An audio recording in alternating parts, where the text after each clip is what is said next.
Ok, meus amigos, dando continuidade ao nosso estudo da atomística, esse é o nosso vídeo de modelo atômico de Dalton. É o primeiro material, o primeiro vídeo que vem logo em seguida do estudo das leis ponderais. Nós já vimos a lei da conservação da massa, lei das proporções fixas, lei das proporções múltiplas, e agora a gente começa de fato trabalhar com os modelos atômicos. Então, se você por acaso não assistiu a algum vídeo anterior, dê uma olhadazinha no nosso canal, dê uma olhada no modelo, aliás, dê uma olhada nas leis ponderais, na lei de Dalton, na lei de Proust, na lei de Lavoisier, e agora você vai começar a estudar os modelos atômicos, ok, pessoal? Vamos lá. Pessoal, a primeira coisa que você tem que relembrar, até porque a gente já falou no nosso primeiro vídeo da criação da palavra átomo, é dizer o seguinte: lá na Grécia Antiga, o Leucipo, juntamente com o Demócrito, criaram a palavra átomo, que significa indivisível. Pelo fato deles não terem como provar aquilo ali, era uma ideia puramente filosófica, a gente nem considera isso como modelo atômico. Muita gente nem deu importância tanto a eles, embora algumas pessoas importantes para a época tenham achado interessante. Criou-se a ideia de atomismo, e um dos maiores defensores do atomismo foi o Epicuro, que é o criador do epicurismo, né? Uma coisa que você estuda bastante aí na filosofia. Mas mesmo assim, mesmo com a ajuda do Epicuro, você não tem uma resposta, uma credibilidade nas ideias de Leucipo e de Demócrito. Tanto é que a ideia que foi melhor passada, a pessoa que teve maior credibilidade, foi Aristóteles, quando ele falou da teoria dos quatro elementos.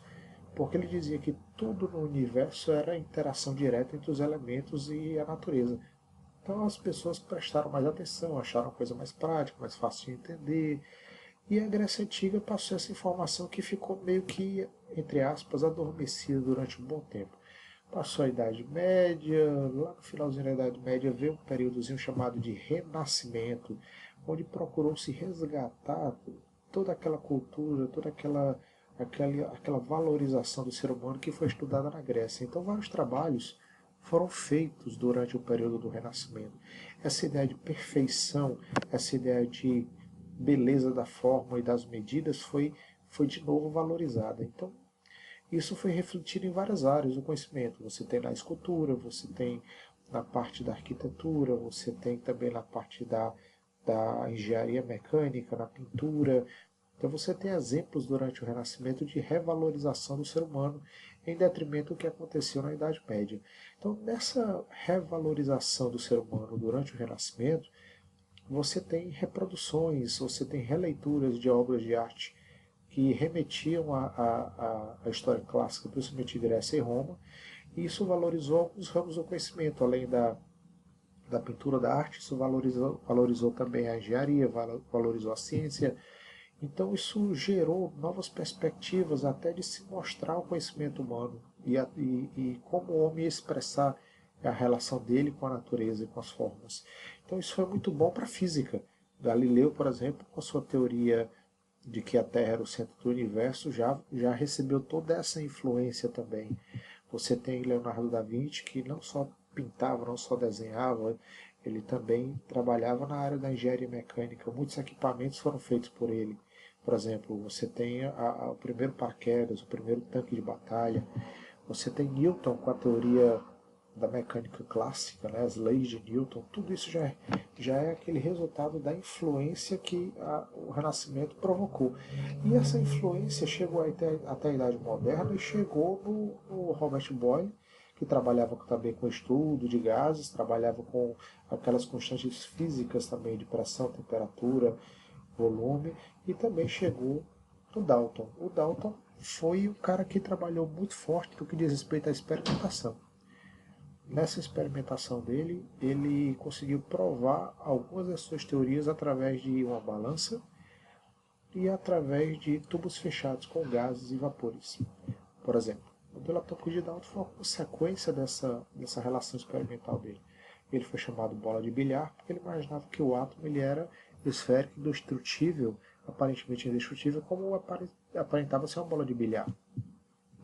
Ele se baseou nas leis ponderais pré-existentes, né, a lei da conservação da massa e a lei das proporções fixas, para criar sua própria lei, que a gente inclusive já falou, que é a lei das proporções múltiplas. Se você não assistiu, dê uma olhadazinha, aqui em cima vai aparecer um link para você assistir a lei das proporções múltiplas, ok?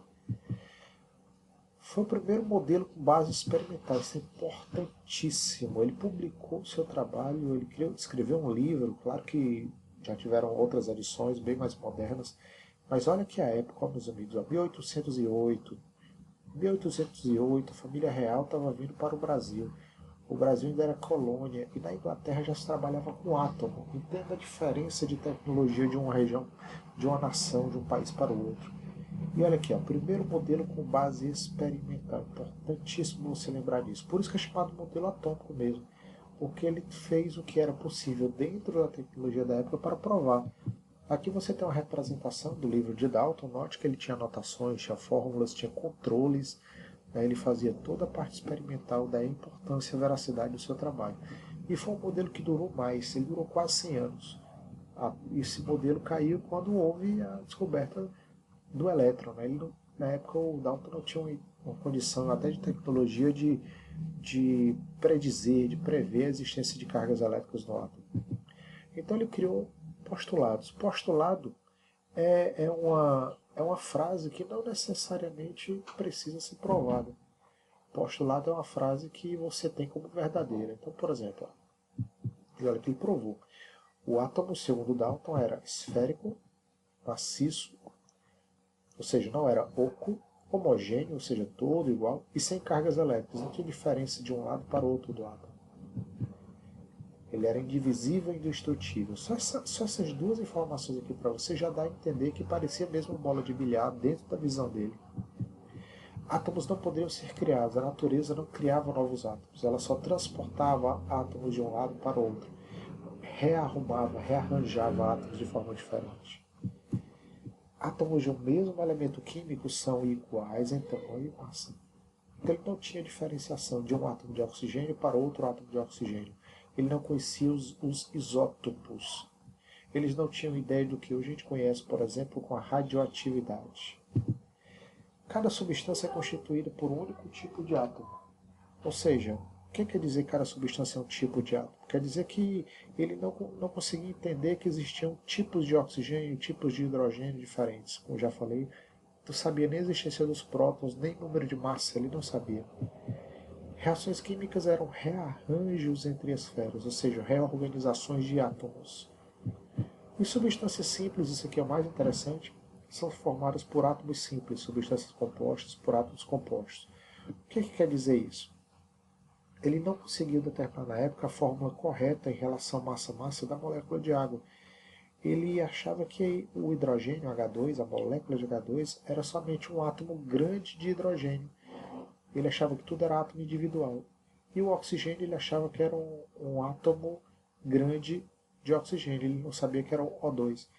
Então, até em detrimento da dificuldade da tecnologia dele, ele não conseguiu chegar a melhores conclusões.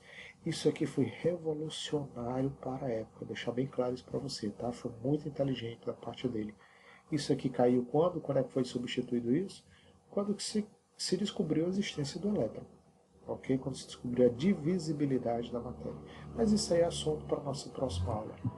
Então, meus amigos, se você ainda não se inscreveu no nosso canal, se inscreva. Se você ainda não deu um like, dê um like na parte inferior do vídeo. Copie esse endereço, compartilhe com seus amigos, mande sua dúvida. E esse aqui é o nosso e-mail, nosso telefone para as nossas aulas particulares, nossos acompanhamentos. E mande sua dúvida, que a gente vai estar pronto para tentar lhe ajudar, ok? Vamos postar mais materiais e se você se inscrever no canal, você vai ter acesso a esse material. Muito obrigado e até o próximo vídeo. Até mais.